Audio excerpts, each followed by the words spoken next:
Hola, mi nombre es José María Coronado, soy profesor de urbanismo en la Escuela de Caminos, Canales y Puertos de la Universidad de Castilla-La Mancha y voy a dedicar los próximos minutos a hablar sobre la relación entre las ciudades y los puentes. He titulado esta presentación Puentes que construyen ciudades. Desde siempre las ciudades han construido puentes, pero ¿cómo han influido los puentes en las ciudades? ¿Qué papel juegan en su crecimiento y forma actual? ¿Son los puentes iguales desde el punto de vista urbano?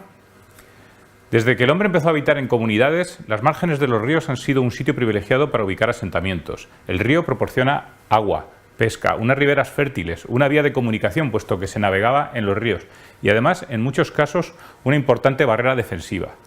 Por tanto, las ciudades y los ríos han ido siempre de la mano, y junto a ellas, los puentes. De hecho, la ubicación de muchas ciudades tiene que ver con lugares singulares donde era más fácil construir un puente o vadear un río. En efecto, los ríos no son homogéneos. En función de la geología que van atravesando, tienen un cauce más definido, más estrecho y estable, como sucede cuando se confina entre rocas, mientras que en otros tramos el cauce es más inestable, moviéndose en llanuras llenas de meandros que se van formando en el material sedimentario del propio río. Evidentemente, en el primer caso será más fácil construir un puente duradero que en el segundo. Veamos el caso de Toledo, ciudad que se encuentra en un lugar muy singular. El río, después de muchos kilómetros por una vega abierta, con un cauce meandriforme, se encierra en el torno del Tajo, que rodea la colina sobre la que se asienta la ciudad. Este es el plano de lo que se ve desde arriba, el río y los meandros y el tramo en el que se encierra el torno. Aquí tenemos la foto aérea en la que se puede apreciar los mismos elementos. Pero esto es lo que se ve desde abajo, la geología que lo explica todo. Las rocas más duras y por tanto menos erosionables, que son las que se ven en colores rosas, hacen que Toledo esté justamente ahí. Superponiendo la fotografía aérea y el relieve, se aprecia claramente este espacio donde el río se confina entre las rocas. Y en el primer punto donde el río las toca es justo donde se sitúa el puente de Alcántara, de origen romano, y que nave quería decir el puente, y que es el primer lugar bueno de verdad donde hacer un puente en el Tajo. El puente de Alcántara es parte esencial de la ciudad de Toledo. Su acceso histórico desde el sur, como se puede ver en esta imagen de 1891. Por ello, no es de extrañar que el Greco, cuando pintó la ciudad de Toledo, el puente fuese un elemento fundamental de la composición del cuadro y aparece como un apéndice que une la ciudad, sobre la colina, con el río. Muchos son los casos de ciudades vinculadas a un puente histórico. Córdoba con su puente romano sobre el Guadalquivir, Zaragoza con el viejo puente sobre el Ebro o Mérida con su puente romano. Son ciudades hechas por el puente, puentes hechos por las ciudades.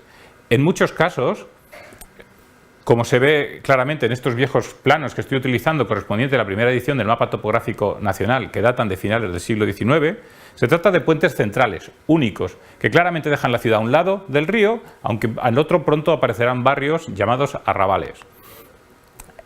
El puente y la ciudad se convierten en un lugar obligado de paso, lo que favorece el comercio y el intercambio y el crecimiento de la ciudad. Todos los caminos del territorio primero y las carreteras después, a un lado y al otro del río, convergerán en el puente, como sucede en el caso de Tordesillas. A veces, las ciudades incluso toman su nombre del puente, como en Puente la Reina, en Navarra, con su fantástico puente medieval construido sobre el Camino de Santiago. Los puentes se convierten en puerta de la ciudad, y si en la Edad Media las ciudades se amurallan, los puentes serán también fortificados para defenderlos. Hoy nos quedan pocos puentes fortificados porque generalmente las torres se demolieron para dejar paso a los coches, pero conservamos algunas joyas como el otro puente histórico de Toledo, el de San Martín, o el magnífico puente de Besalú. Pasada la Edad Media, el fuerte crecimiento demográfico de las ciudades hará que los puentes, además de puertas, se conviertan en calles. Surgen así los puentes habitados, puentes sobre los que se construyen casas, como sucedió en el viejo puente de Londres, ya desaparecido, pero del que se conservan grabados y cuadros, o en el maravilloso caso del Puente Vecchio que todavía podemos visitar en Florencia. En Venecia se construyó el puente de Rialto, diseñado para acoger un mercado, y es hoy uno de los símbolos más reconocibles de la ciudad. Como se ve en la fotografía, puente, calle y mercado se funden en una unidad. Con los años, las ciudades seguirán creciendo. En la segunda mitad del siglo XIX, la llegada del ferrocarril y la construcción de carreteras harán necesarios nuevos puentes. Los viejos puentes de piedra, que llevaban cientos de años en servicio, ya no estarán solo, apareciendo nuevos puentes que con frecuencia serán de un nuevo material, el hierro.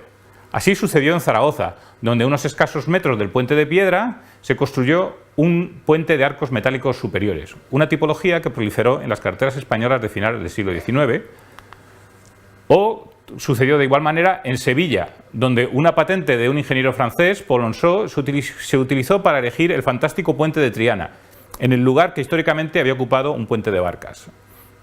Todo el que haya visitado Sevilla sabe de la importancia del barrio de Triana, de su identidad y tradición, y la rótula que articula barrio y ciudad es este magnífico puente, un símbolo de Sevilla que todo el mundo reconoce casi tanto como la Giralda. Volviendo a Toledo, la necesidad de hacer un nuevo puente para la carretera junto al puente de Alcántara provocó a finales de los años 20 del siglo pasado un interesante debate sobre cómo debía de ser ese puente, ya que de construirse de hierro, su estética impactaría en el paisaje de la ciudad. El resultado de ese debate fue el nuevo puente de Alcántara, un puente de fábrica, que es como se llaman los puentes de piedra, para que no desentonara con el viejo puente. El objetivo se alcanzó porque desde entonces el puente sigue cumpliendo discretamente su función. En otras ocasiones, los ingenieros que proyectaban carreteras aprovechaban los puentes que encontraban.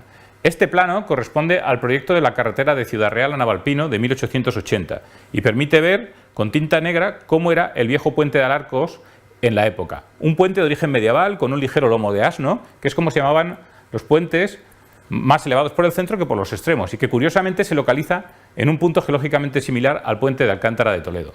Como se ve en el dibujo en tinta roja, el ingeniero de caminos adapta el puente a las necesidades de la carretera, estableciendo una rasante horizontal que todavía podemos observar hoy.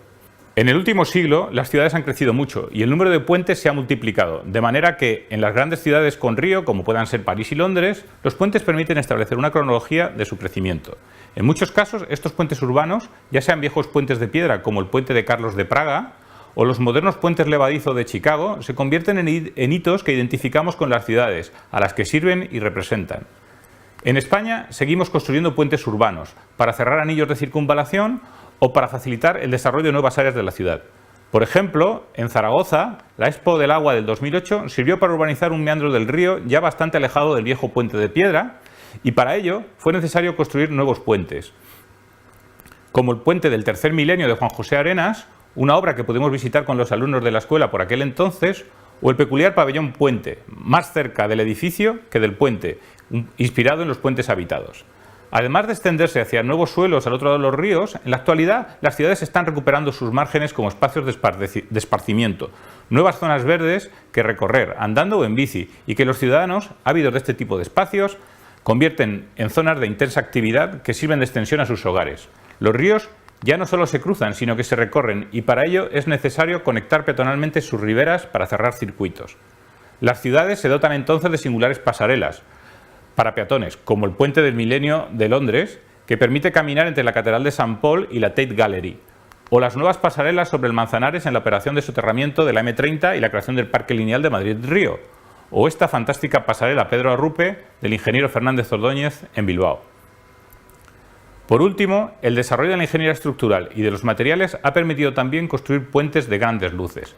Fantásticas estructuras que más que ríos cruzan bahías o estuarios y que permiten la transformación del territorio al que dan acceso.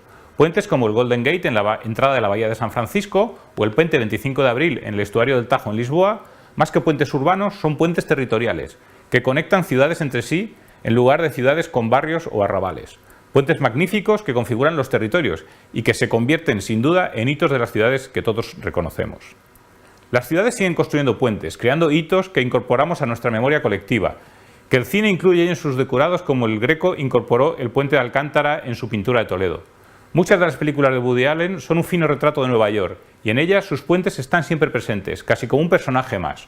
O del mismo modo, en el espectacular cartel de la película de Sergio Leone Érase una vez en América, el puente aparece como un brazo de un gigante, la ciudad que gobierna la vida de sus protagonistas. Los puentes siguen construyendo ciudades y esperemos que sea así por mucho tiempo.